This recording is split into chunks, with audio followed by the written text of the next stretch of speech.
सुबह से हम आपको वो तस्वीर दिखा रहे हैं कि किस प्रकार ईसीएल और जिला प्रशासन द्वारा जो है सख्ती के साथ अब जमीन अधिग्रहण करने के लिए जो है बजडीहा के जमीन पर आई हुई है, जिसके बाद तालझारी के ग्रामीण लगातार जो है इसका विरोध कर रहे थे और कई जगह पर यह सूचना प्रसारित किया जा रहा था कि पुलिस के द्वारा जो है जबरदस्ती जो है इस कई गांव के ग्रामीणों को जो है उसकी जमीन लेने के लिए खाली कराया जा रहा है। तो हम आपको बता दें कि ऐसा कुछ भी बात नहीं है, प्रशासन का काम जो है जारी है और उस ओर जो है अपने जमीन के पास जो है लगातार ग्रामीण जो है खड़े हैं और दूसरी ओर जो प्रशासन करने के लिए आई थी बजडीहा गांव के ग्रामीणों बजडीहा गांव के जमीन को जो है वो अधिग्रहण करने के लिए यहाँ पर प्रशासन आई थी और इसी चीज को लेकर के जो है वो पूरे प्रोटेक्शन के साथ आई थी कि कहीं किसी प्रकार का उपद्रव ना मचे और इसीलिए पुलिस पूरे सुरक्षा बल के साथ आई थी। लेकिन कई जगहों पर हम आपको बता दें कि यह सूचना मिल रही थी कि पुलिस द्वारा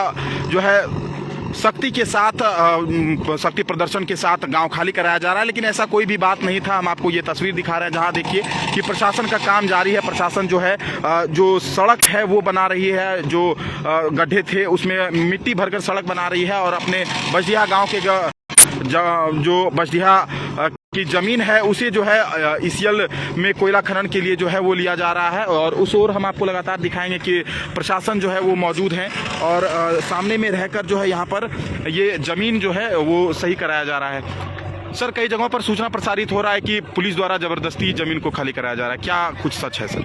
नहीं, इस बात में कोई सच्चाई नहीं है। सैयदों के द्वारा और ईसीएल महाप्रबंधक के द्वारा ये कंप्लेन दिया गया था डीसी सर के पास और एसपी सर के पास कि जिन जमीन का अधिग्रहण हो चुका है उनका नापी में कुछ इशू आ रहा है, लॉ एंड ऑर्डर इशू आ रही है। तो विधि व्यवस्था के संधारण के लिए जिला की टीम यहाँ आई है, मजिस्ट्रेट और फोर्स नियुक्त हुए हैं और 144 का लगना सिर्फ एक प्रिकॉशनरी मेजर है, क्योंकि जो पुराना जो एक्सपीरियंस रहा है वैसी घटना की पुनरावृत्ति ना हो, इसलिए 144 लगाया गया है ताकि लॉ एंड ऑर्डर संधारण रहे। और टीम का जो जिला स्तरीय टीम जो आई है उसका पूरा पर्पस ही विधि व्यवस्था का संधारण है। तो अभी भी क्या सर कुछ परेशानी हो रही है प्रशासन को अपने काम करने में? नहीं, डिफरेंशियली हम लोग काम कर रहे हैं। जैसे रोड नहीं था तो अभी अप्रोच रोड बनना शुरू हो गया है और लगभग कंप्लीशन पे है। तो धीरे धीरे गांव वालों से बात भी हो रही है। हमारे बीडीओ ने और 2-3 जिला स्तरीय ऑफिसरों ने गाँव वालों से बात भी की और रोड का कार्य भी धीरे धीरे चल रहा है, लगभग कंप्लीट होने पर ही। तो अभी तो फिलहाल तो अभी तो विरोध यही है सर कि उस ओर जाने के लिए नहीं दिया जा रहा है, वो वार्ता कब तक सफल हो पाएगी आप उसके बारे में? उसके लिए सबसे ज़रूरी है जो कम्युनिकेशन का ब्रीच है ईसीएल और गांव वालों के बीच। तो जिन्होंने अपना ज़मीन दे दिया है विधिवत तरीके से, तो जो भी काम होगा वो नियमानुसार ही होगा। कहीं से भी किसी का कोई भी नियम है जो जिन्होंने ज़मीन दिया है उनका सीमांकन करके और गाँव वालों से वार्ता करके कॉन्फिडेंस बिल्ड करके ही कोई आगे काम किया जाएगा। तो हम उसी साथ आगे बढ़ेंगे। लेकिन इस बात में कि गांव खाली कराया जा रहा है, इस बारे में कोई भी सत्यता नहीं है और ये बात भ्रामक है। क्या लगता है आज ये पूरी कार्रवाई खत्म हो पाएगी या फिर कल इसको फिर से कंटिन्यू किया जाए? नहीं, अभी तो ऑलरेडी 4 बज चुके हैं। हम लोग अभी रोड ही बनने में समय लग रहा है। तो जहाँ तक लग रहा है कि हम ये रोड वाला काम भी पूरा कर पाए आज, तो ये कल फिर से हो सकता है किस तरह? जैसे सर बताएंगे जैसे सर हम लोग। तो अभी क्या सर बजडीहा के जमीन पर कार्य चल रहा है? अभी जिनका जिस जमीन का अधिग्रहण हुआ है उसी पे काम हो रहा है और जिला की टीम विधि व्यवस्था संधारण।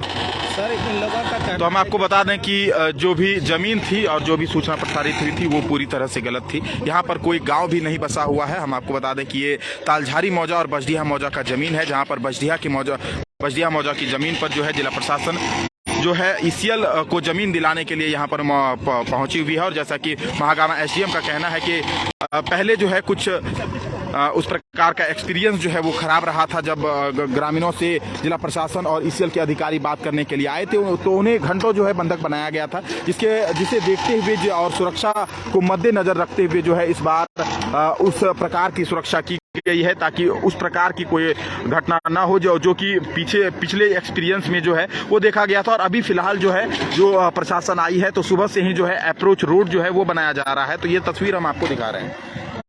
बाकी ग्रामीणों की अगर हम बात करें तो सुबह से जब ग्रामीण इस ओर आप देख सकते हैं भीड़ जो लगी थी, ग्रामीणों ने खुद का भी अब यहाँ पर टेंट बाजा सब कुछ लगा लिया है, यानी ग्रामीण भी अब फुल मूड में है कि यहाँ से आगे जब बढ़ने की तैयारी की जाएगी तो उस वक्त जो है वो परेशानी बढ़ेगी। हालांकि कुछ क्षेत्रों में नापी आप देखिए कि उधर नापी का जो काम है वो चल रहा है। बताते हैं कि दो अलग अलग मौजा का जमीन है, एक मौजा वाले ने जमीन दे दिया है तो दूसरे वाले ने दूसरे जो बगल के लोग हैं उनका कहना है कि हम अपनी जमीन के इर्द गिर्द कटाई नहीं करने देंगे और हम जमीन देने के लिए तैयार भी नहीं है, क्योंकि अगर ये जमीन चली जाती है तो हम आर्थिक रूप से भी कमजोर होंगे, साथ साथ हमारा भविष्य भी खराब होगा। क्योंकि अब तक जो ईसीएल ने उनके साथ किया है, जिन्होंने भी जमीन लिया है, जिनकी भी जमीन ली गई है, उन्हें उस तरीके की सुविधाएं नहीं मिली है जो मिलनी चाहिए। हालांकि ईसीएल के जीएम से भी हमारी बातचीत हुई है, उन्होंने भी कहा है कि हमने सारा जो मुआवजा है वो ग्रामीणों को दे दिया है और किसी भी तरीके की परेशानी नहीं है, तो फिर इस तरीके का आखिर क्यों हो रहा है। अब यहाँ देखना होगा कि आज जब दिन ढलने को है तो आज के बाद जब कल सुबह फिर से एक बार फिर से यहाँ पर काम शुरू होता है तो कल का काम किस तरीके से होता है, क्योंकि अभी एसडीएम ने भी स्पष्ट रूप से कहा है कि आज हमारा सिर्फ ये काम रहेगा कि इस अप्रोच पथ को जो है वो बना दिया जाए। प्रशासन का दावा है कि अब तक इस क्षेत्र में इतने काम कभी नहीं हुए थे जितना आज यहाँ पर किया जा रहा है, यानी सड़क का जो काम है वो किया जा रहा है। तो बाकी कल के लिए अपडेट्स के लिए हम भी कल भी आपके साथ जुड़े रहेंगे। अगर आज भी शाम तक कुछ अपडेट्स आते हैं तो वो भी हम आप तक साझा करते रहेंगे।